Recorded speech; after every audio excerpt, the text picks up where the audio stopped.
जय हिंद। इस वीडियो में हम समझेंगे कि भूकंप कब ज़्यादा खतरनाक हो जाता है और हम लोग किस भूकंपीय जोन में आते हैं। और भूकंपीय जोन अगर हम ज़्यादा खतरनाक जोन में आते हैं तो हमें अपने घर बनवाते समय क्या क्या सावधानियां बरतनी चाहिए और किस तरह से भूकंप का पूर्वानुमान लगाकर भूकंप से होने वाली क्षति से बचा जा सकता है। देखिए, जो भूकंप शुरुआत होती है वो ज़मीन के अंदर से होती है। भूकंप की शुरुआत ज़मीन के अंदर जिस स्थान से होती है उसे हम मूल मतलब होता है फोकस, जहाँ से वो स्टार्ट हो रहा है तो उसे हम भूकंप मूल या फोकस करते हैं। ये जमीन के अंदर होता है और सबसे पहले भूकंप जो जमीन पर जहां टकराता है उसे हम लोग ईपी सेंटर कहते हैं, हिंदी में कहते हैं अधिकेंद्र। तो ये अधिकेंद्र सरफेस पर पाया जाता है जबकि फोकस जमीन के अंदर रहता है। अब जैसे यहां देखिए, यहां से भूकंप उत्पन्न हो रहा है। ये भूकंप क्यों उत्पन्न होता है ये आगे समझाएंगे। तो ये हो गया इसका फोकस और ये ऊपर जमीन है, यहाँ छोटिया खड़ी है, ये छोटुआ खड़ा है, ये सब मिलने आया था सब, तब तक भूकंप आ गया और दोनों के बीच में जाके टकराया भूकंप। तो ये जगह हो गया ईपी सेंटर अधिकेंद्र। यहीं पर सबसे ज्यादा नुकसान होगा। इसके जैसे जैसे इस एरिया से दूर जाते जाएंगे नुकसान थोड़ा सा घटते जाएगा। अब नेपाल में आया था जो भूकंप, उसका ईपी सेंटर नेपाल में था और यूपी बिहार उससे सटे थे, सर इंडिया का, नॉर्थ इंडिया का ऊपर एरिया, उसको भी हिला दिया, लेकिन नेपाल को तो तबाह ही कर दिया। तो कहेगा सबसे ज्यादा क्षति कहाँ होती है, तो ठीक ईपी सेंटर के पास। ईपी सेंटर से सर्किल में दूर जाते जाएंगे तो उसकी इंटेंसिटी, तीव्रता घट जाती है।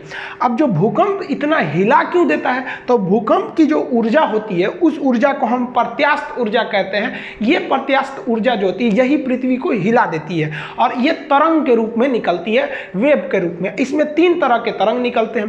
पी सबसे पहले पहुंचेगा इसलिए प्राइमरी नाम दे दिया गया, एस सेकेंडरी, सेकंड में पहुंचा और लास्ट में पहुंचा एल तरंग, इसे लव तरंग कहते हैं क्योंकि इसकी खोज एचडी लव ने किया था। तो भूकंप से निकलने वाले कुल 3 तरंग होते हैं। अब इसमें कई चीजें आपको समझना पड़ेगा, किसका आयाम ज्यादा, किसकी फ्रीक्वेंसी ज्यादा, किसका तरंगदैर्घ्य ज्यादा, किसकी स्पीड ज्यादा, किसका घनत्व, मतलब हर चीज को समझिए आप। देखिए, प्राइमरी वेव का जो स्पीड होता है वो 6 किलोमीटर पर सेकेंड होता है, 1 सेकेंड में 6 किलोमीटर चली जाती है। और जो सेकेंडरी यानी द्वितीयक तरंगे होती है उसकी स्पीड 3.5 किलोमीटर पर सेकेंड होती है और जो लव तरंगे होती हैं, एल तरंग, उसकी जो स्पीड होती है वो 1.5 किलोमीटर होती है। अब नुकसान सबसे ज्यादा इसी से होता है जिसका स्पीड कम होता है और सबसे कम नुकसान प्राइमरी से होता है क्योंकि स्पीड ज्यादा होती है। क्षति इससे सबसे कम होता है, इससे क्षति सबसे ज्यादा होता है। ये तो बीच वाला है तो बीच में रहेगा। अब आपके मन में आएगा इससे सबसे तेज है तो सबसे ज्यादा क्षति करना चाहिए। इसको नॉर्मल भाषा में समझिए। आप जब किसी से दिल लगाते हैं तो अगर मान लीजिए किसी से आप दिल लगाने गए और बहुत हाई स्पीड में दिल लग गया, एक के बार मुलाकात हुआ, तुरंत फोन नंबर मिल गया, 1-2 दिन बात हुआ, बहुत अच्छा, तब तक आप देखें कि ले भाई साहब 2 बजे रतिया कि उसका मोबाइल बिजी आ रहा है, तो आपको एगो क्षति होगा ना, बहुत तकलीफ होगा। लेकिन इससे आपको ज़्यादा तकलीफ नहीं होगा, कहेंगे 2 दिन तो हुआ था मिलते हुए, जाओ जाओ, तो इससे ज़्यादा तकलीफ नहीं होगा। लेकिन अगर उसके आने की स्पीड, जिससे दिल लगा रहे हैं, उसकी स्पीड थोड़ी कम रहेगी, धीरे धीरे आएगा। मान के चलिए कि एक थोड़ा सा पीछा किए, घर कहाँ है, भाई क्या करता है, ये क्या करता है, 2-3 महीना का समय लग गया, अब बड़ी मुश्किल से नंबर मिला और 2-3 महीना बात हो गया, तब जाके पता चला ससुरा दूसरे से फसल है, तो इसके तुलना में इसमें क्षति ज़्यादा लगेगी क्योंकि आपने ज़्यादा वक्त दिया है, थोड़ा धीरे धीरे स्पीड से आप आगे बढ़े थे, तो तकलीफ थोड़ा ज़्यादा होगा दिल टूटने पर। अब बात करते हैं लव। 90 से पता है लव, इसकी स्पीड सबसे कम है। अब कल्पना कीजिए कि आप मैट्रिक साथ में पढ़े थे, देखते थे इधर से उधर, बात नहीं कर पाते थे, फिर इंटर भी साथ पढ़े थे, इंटर पास हो गए तो दोनों लोग तैयारी करने निकले लोग कि हम लोग तैयारी किया जाएगा।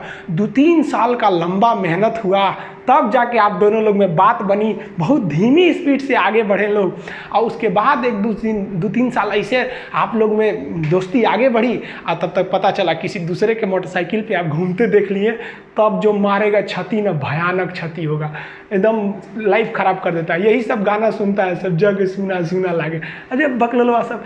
सबसे भयानक क्षति एल तरंग से होती है, इसीलिए इसका नाम रखा गया लव। हालांकि इसकी वैज्ञानिक का नाम था लव, एचडी लव। अब समझ में आ गया ना, तो जितनी धीरे स्पीड आएगा उतने ज़्यादा क्षति होगा। तो वही अच्छा है जो पहले लात खा गया और उसको ज़्यादा तकलीफ नहीं होगा, और जिनको एल तरंग मारता है ना बेचारा सुसाइड कर लेता है, बकलोल होता है सब। अरे कौन कहता है पहले प्यार को भुलाया नहीं जा सकता, बस दूसरी वाली मस्त होनी चाहिए। इस सब में ज़्यादा चक्कर में नहीं पड़ना चाहिए, ये सब सेकेंडरी चीज़ है लाइफ के। तो आप स्पीड समझ गए, जितना ज़्यादा स्पीड रहेगा, आओ सनम जाओ सनम, कोई तकलीफ नहीं, धीरे धीरे आएगा तो जाएगा तो ज़्यादा तकलीफ हो जाएगा। अब समझते हैं कि ये कौन कहाँ जा सकता है। ये ठोस, द्रव और गैस तीनों में जा सकता है। देखिए, ये गैस में तो जाएगा, मान ली हवा में भूकंप की तरंग घूम रही है तो हवा में हिला दो भाई, हवा से, उससे क्या इफेक्ट पड़ने वाला है। तो मेन जो देखा जाता है वो ठोस और द्रव को देखा जाता है। तो ये तीनों लिक्विडों में जा सकती है, जबकि आप सेकेंडरी यानी गौण तरंगों की बात करेंगे, द्वितीयक तरंगों की, ये ठोस में जा सकता है लेकिन द्रव में नहीं जाएगा। अब ये क्वेश्चन पूछ दिया था कि ये जो तरंग है क्या यह पृथ्वी के मेंटल भाग में जा सकती है, कोर में जा सकता है? तो कोर तो द्रव अवस्था में, पृथ्वी का बीच वाला भाग कोर द्रव अवस्था में, तो उसमें तो ये जा ही नहीं सकता है। जैसे यहाँ देखिए ये मेंटल से भूकंप उत्पन्न हुआ तो इसकी तरंगे इधर भी तो जाएंगी, इधर भी जाएंगी, इधर भी जाएंगी, नीचे भी तो आएंगी ना, ऐसे भूकंप इधर भी तो जाएगा तरंग, ऐसा थोड़ी है कि केवल ऊपर ही आएगा। तो जो पी तरंगे होती हैं वो इस कोर को होकर पार कर सकती है क्योंकि वो द्रव में भी जा सकती है, लेकिन एस तरंगे पृथ्वी का जो सेंटर वाला भाग है उसको पार नहीं कर सकती है। जब तरंग उत्पन्न होती है ना तो इस जैसे यहाँ पे इसका फोकस है तो ये वाले एपी सेंटर पे ज्यादा तगड़ा मारेगा और इधर गया तो यहाँ जाते जाते तो इसकी पावर खत्म हो जाता है। तो ये वाला जो होता है, ये देखिए आप ऐसा नहीं है कि सोचिएगा कि भूकंप उत्पन्न हुआ तो केवल इस डायरेक्शन में जाता है, वो दोनों डायरेक्शन में जा सकते हैं। तो ये वाला द्रव में ना जाने की वजह से कोर में नहीं जा पाता है। और जबकि एल तरंग जो होता है ये पृथ्वी का जो बाहरी परत है ना, धरातल जिसमें हम लोग चलते हैं, ये मेन धरातल पे ही जाता है, इसलिए इसे धरातलीय तरंग के नाम से भी जानते हैं। ये सबसे ज्यादा क्षति पहुंचाता है क्योंकि नीचे तो कोई रहता नहीं, जो धरातल पे रहेगा उसी पे ये ज्यादा क्षति पहुंचाता है। एक और समझिए कि ये लॉन्गिट्यूडनल होता है। लॉन्गिट्यूडनल को कहते हैं अनुदैर्घ्य। अनुदैर्घ्य मतलब होता है सीधा एकदम निकल जाना, सीधे निकल जाएगा तो अनुदैर्घ्य होता है। यानी जो ध्वनि तरंगे होती है वो अनुदैर्घ्य होती है। हालांकि फिजिक्स में पढ़ाएंगे कि ध्वनि तरंगे 3 कंडीशन में अनुदैर्घ्य होती है, 2 कंडीशन में अनुप्रस्थ होती है, इसलिए इसको ध्वनि को दोनों में रखा जाता है। तो ये जो तरंगे होती है ना पी, ये अनुदैर्घ्य होती है, सीधे निकल जाती हैं और ये ध्वनि के समानता रखती है, ऐसे सीधे निकल जाती है। लेकिन अगर एस तरंग की बात करिएगा तो एस तरंग ट्रांसवर्स होती है यानी अनुप्रस्थ, इस तरह चलती है। जैसे आदमी कैसे पैर उठा उठा चलता है, तो उठा उठा के चलिएगा तो उसे कहते हैं अनुप्रस्थ। अब आदमी का मान लीजिए चप्पल का फीता टूट गया तो इसे घसटाते हुए चलता है, ऐसे ऐसे ऐसे, तब वो हो गया अनुदैर्घ्य। यानी ऐसे चलेंगे तो अनुदैर्घ्य। और जैसे ट्रेन चलती है अनुदैर्घ्य, उठ उठ के चलती है ऐसे, और घोड़ा दौड़ता है अनुप्रस्थ, ऐसे ऐसे, तो उठ उठ के ऐसे चलेगा तो अनुप्रस्थ, ये अनुप्रस्थ होता है। प्रकाश भी जो होती है वो अनुप्रस्थ तरंगों की तरह चलती है, ये फिजिक्स में आपको समझाएंगे। अब ये जो होती है ना, ये अनुप्रस्थ के समान ही समानता रखती है एल तरंगे, लेकिन ये ज्यादा घातक हो जाती हैं सब। यहाँ आप इमेज में देखिए कि ये सीधे निकल गई तो ये पी वेव्स है।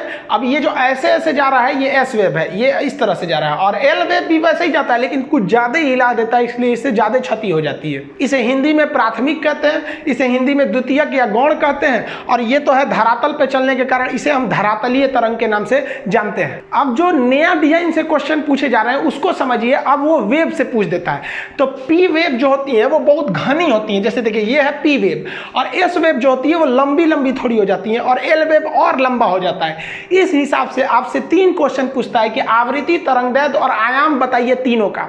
तो आवृत्ति जो है वो संख्या को गिनता है, एक समान समय में कितनी संख्या की तरंगे उसे गिनता है। तो इसमें संख्या गिने ना ज्यादा, 1 2 3 4 5 6 7 8 9 10, तो इसकी आवृत्ति ज्यादा संख्या में है। तो यहाँ हम स्पष्ट लिख दिए आवृत्ति यानी संख्या ज्यादा होती है पी वेव का।